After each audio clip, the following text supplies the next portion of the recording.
Now, I quite often get a lot of emails requesting this, and I thought, you know what, we've got to talk about this because, you know, people are looking for more distance out of their shots. Could be their tee shots, could be their 3 woods, 5 woods, irons, the whole works. Well, what I'm going to do is I'm going to show you an easy tip that's actually going to help with distance, and it's also going to help you with stability, because distance is, because distance is really the end result of the stability, okay? So that's what I'm going to share with you in today's tip, so don't go anywhere. I'll see you very shortly.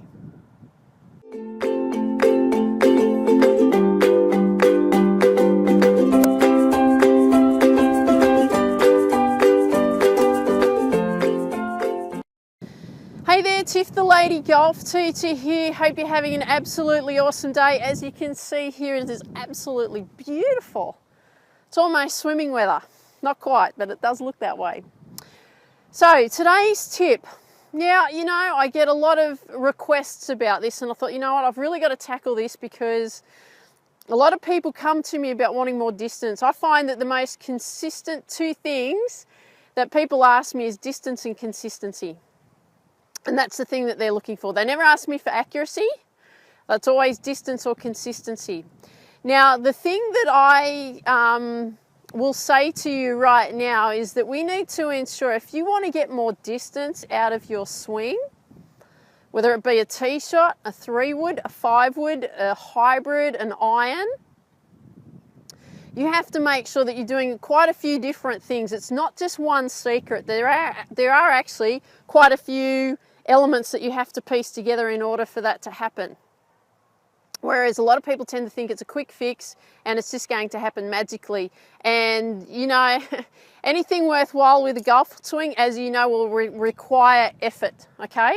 So the first thing that I want to say before I actually show you this really cool, easy tip that you can go ahead and work on, is that we need to make sure that you get the understanding that what you want to be able to do is to create a good technique first. It's really, really important that technique comes first. Now, I'm a big believer in technique. As you know, I teach golf, so but I'm very technically minded. I've taught tennis. I've been a professional tennis player, all of that type of thing, and I'm very in any sport that I've ever played, it's always been about technique.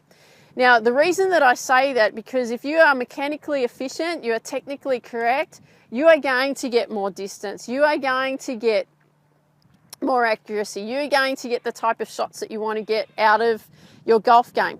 So the first thing that I will say is technique. And as you know, I give out a lot of tips about technique and so on through my tips from Tiff.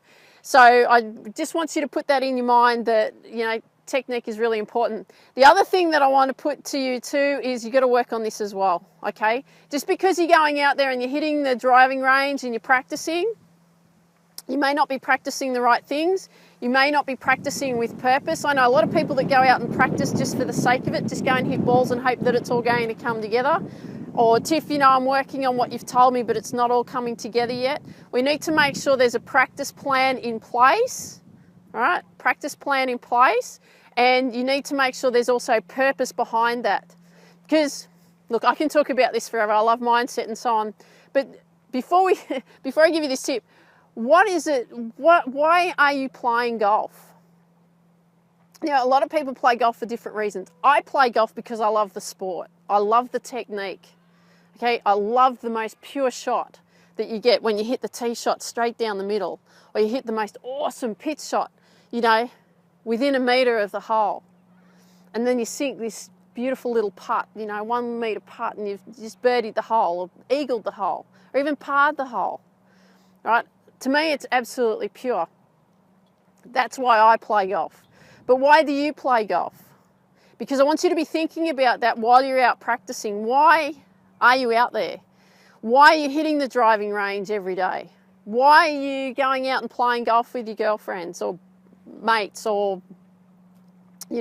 partner, husband, wife, good friends, whatever?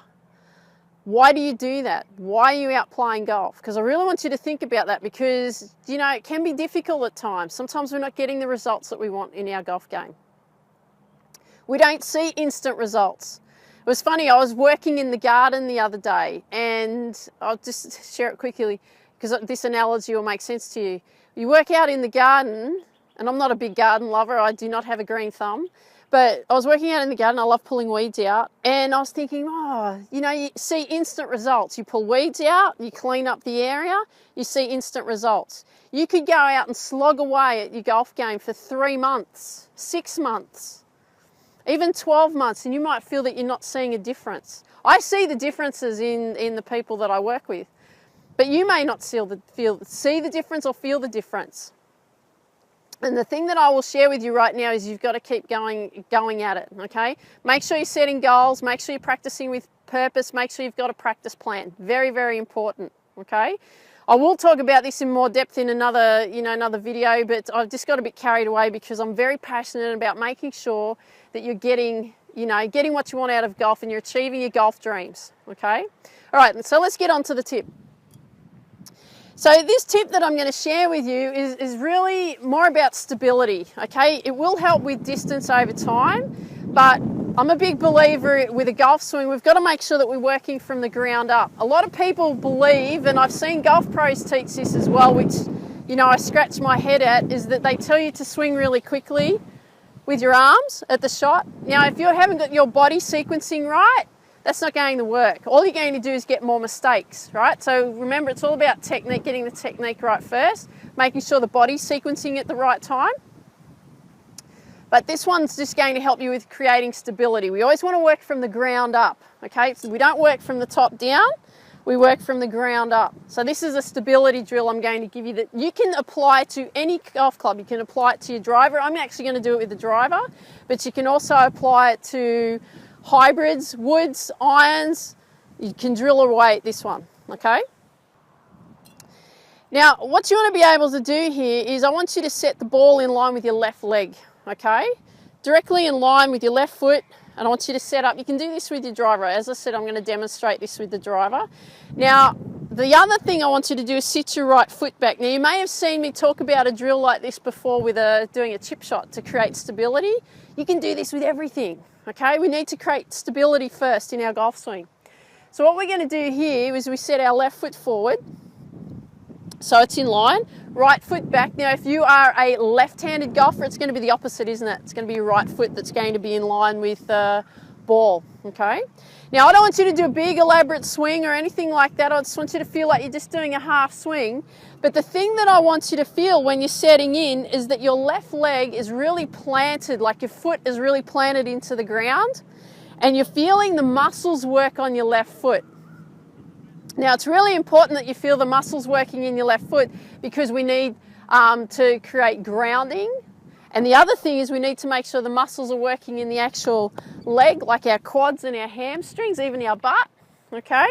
And because it's going to create the stability that we want, that we're looking for.